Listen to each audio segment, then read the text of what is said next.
kätsub küll.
No nii, no sellise kaenla alla.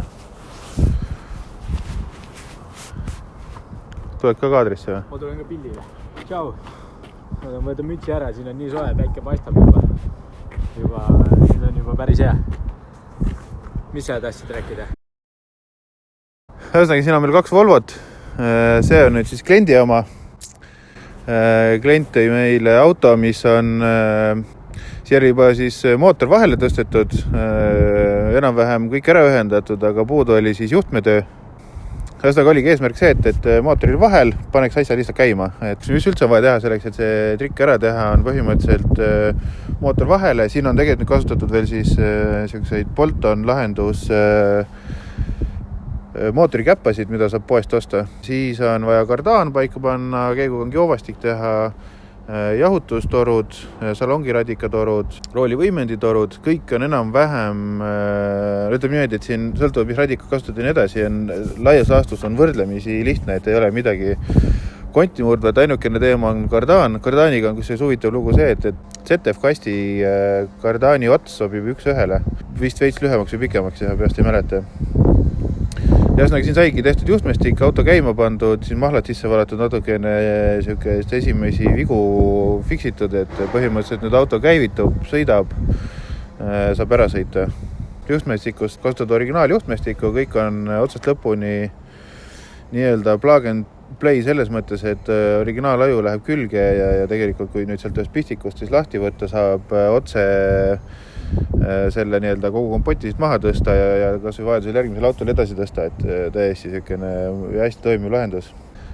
Siis veel sai tehtud kütusesüsteem, kuna see on tehtud originaalis üldse diisel, siis siin ei olnud kütusepumpa või ei olnud selles mõttes nagu bensukal klassikalist elektrilist kütsipumpa, vaid oli siis nii-öelda kõrgsurvepump ja sai lihtsalt siis tehtudki nagu originaalis on, tal juhi istme all on tal selline kompott, kus siis on filter ja kronstein ja kõik asjad nii ühes koos.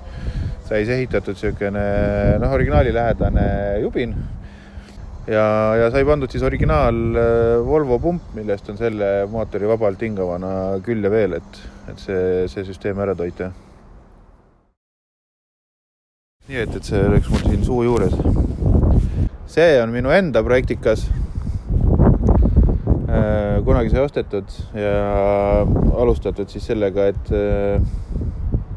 ühesõnaga sõitis tegelikult originaalina mõnda aega, aga tundsin, et see vanakooli rida 4 on niisugune kandiline ja ei ole päris see ikka, mis on nii-öelda ikka moodsad mootorid võiks olla või ütleme nii, et mis tänapäeval üldse on võimalik. Ja sai tegelikult tükaga mõeldud ja alguses tahtsin õudselt ikkagi Volvo mootorid Volvo vahele saada, aga lihtsalt praktilisuse eesmärgil, kuna Volvol kasutatakse ka BEM-i kaste ja nii edasi, et siis ütleme nii, et kaalusin, aga lõpuks ikkagi tuli BEM-i mootor siia vahele.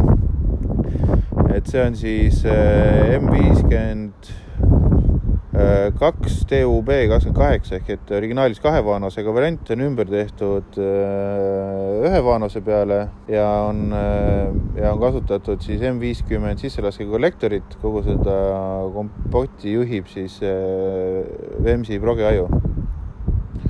Et siin laias laastus ongi kõik ka stock nii-öelda muus osas, aga lihtsalt see mootor siin vahele on koos BEM-i jahutussüsteemiga Volvo originaal kütusesüsteem ja kõik muu on nagu enam-vähem nii, nagu ta Volvol on, lihtsalt natukene teine mootor ja see mootor on nüüd ka arvele saadud, et see on läbi täiesti legaalselt ka ülevaatus, et katalüsaator on all ja kõik on täiesti legit. Mis inimesed tahaks teada selle kohta, ma ei teagi. Kui küsimusi on, siis küsige, et pange kommentaaridesse, teeme saate. Tegelikult võiks üldse küsida igast küsimusi, kui on mingi autode kohta või mingit spetsiifilisemat juttu, siis me võime vabalt sellest rääkida. Kuidagi võiks ära ka lõpetama selle teema.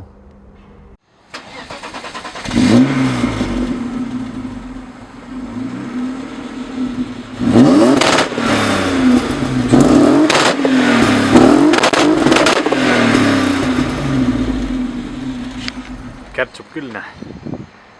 Kõrvad lukku või? No veits läksid, jah.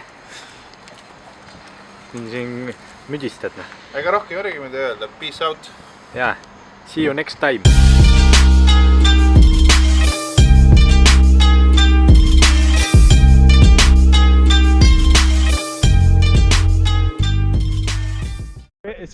Spetsialist tuli siia valama. Ma pole mingi paar aastat nii pikalt hüpanud, see ei olnud nii kerge vaata, isegi see pikk on ju vahe. Ja no tundub, et seal on mingi jälg on sees. Mingi 90 vähemalt üle meetri.